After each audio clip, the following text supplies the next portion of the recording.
Bloomberg Audio Studios. Podcasts, radio, news. So much to happen here to get through Monday and into a new Trump administration. She has provided leadership at CBS in driving forward conversation. Margaret Brennan joins us now, of course, with Face the Nation. See it on the CBS television network Sunday morning and, of course, on Bloomberg Radio Sunday afternoon. Margaret, I'm going to cut to the chase. Republicans and Democrats thunderstruck by the caliber of the talent. And then, with Secretary of Treasury, I guess, doing a good job yesterday. Enter, stage right, Michael Waltz of the Virginia Military Institute. Who is Michael Waltz, and why are you going to speak to him Sunday?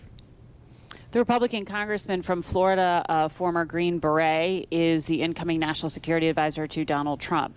We want to talk to him about the job he is about to take on because he will be the man in the Oval Office providing that advice and really, in many ways, curating what gets to his desk from the cabinet officials.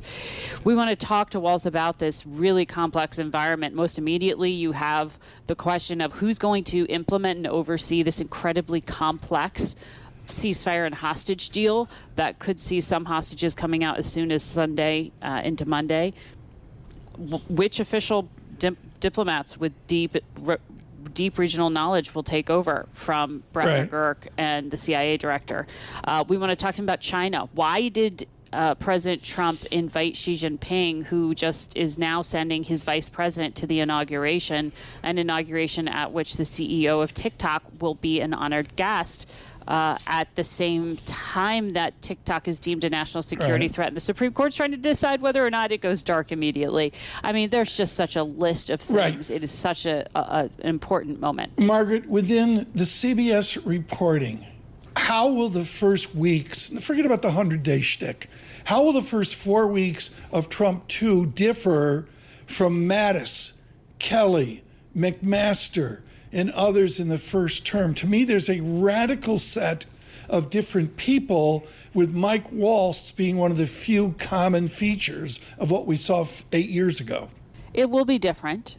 And we are already getting a sense of that, in part because we don't have people who are completely without clue as to how government works, right? Donald Trump is bringing with him staff who... Wait, Margaret, stop. Damian, do you see how diplomatic Ms. Brennan is? It was lovely. Compared to me. That's a Margaret, please continue.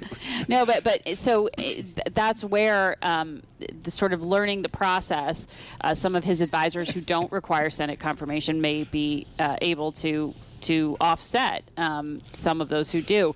We know Mattis had such experience both on the battlefield in terms of dust on his boots. Pete Hegseth, I think, tried to get people to forget that Mattis was actually a general and the first Secretary of Defense in the Trump administration when he claimed he'd be a new set of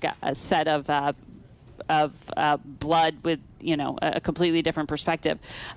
We will see a bunch of cabinet officials who might not have ever been up for a job like this had Donald Trump not be president of the United States. Damian, jump in here and save Margaret Brennan. Yeah, Margaret, you mentioned Mike Waltz, and I remember Mike Waltz because he boycotted the 22 Beijing Olympics, the Winter Olympics, right? So another notorious China hawk, and there's so many of them in this administration. And, now we're hearing all this news about Tencent's been added to the list of China military firms, export controls on rare earths. China's preventing Apple and BYD from shifting production across Asia this morning. So talk to us about this Cold War that's sort of lingering in the background here in the minds of America and China. I mean, how do we get through this? What comes next? It's the big question. I mean, you have Marco Rubio, who could be the next Secretary of State, who's actually sanctioned in China. Does that mean he could ever travel there?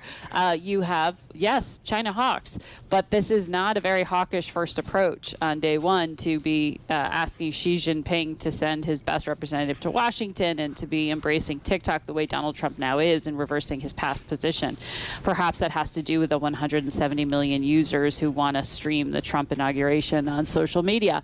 But we will see how this actually translates into policy. Is this a charm offensive by Beijing to try to convince Trump not to go ahead with the the tariffs that he promised on the campaign trail. What does this actually mean? That's one of the things we want to ask Mike Waltz is make sense of all these discordant things for us. What's the strategy? What's the approach? It's going to be fascinating. And your lineup here, you've got somebody stuck in the middle, which is a senator from the Carolinas. Lindsey Graham, I'm fascinated, Margaret, how you initiate a conversation with a gentleman torn between a Trump GOP and a mainstream GOP. How are you going to do that? And Lindsey Graham has gone between them time and time again. I don't know, at this moment in time where he is in relation to the Trump orbit. We'll ask him that. We'll talk to him because he is, for example, a staunch supporter of Ukraine, something that Donald Trump is not.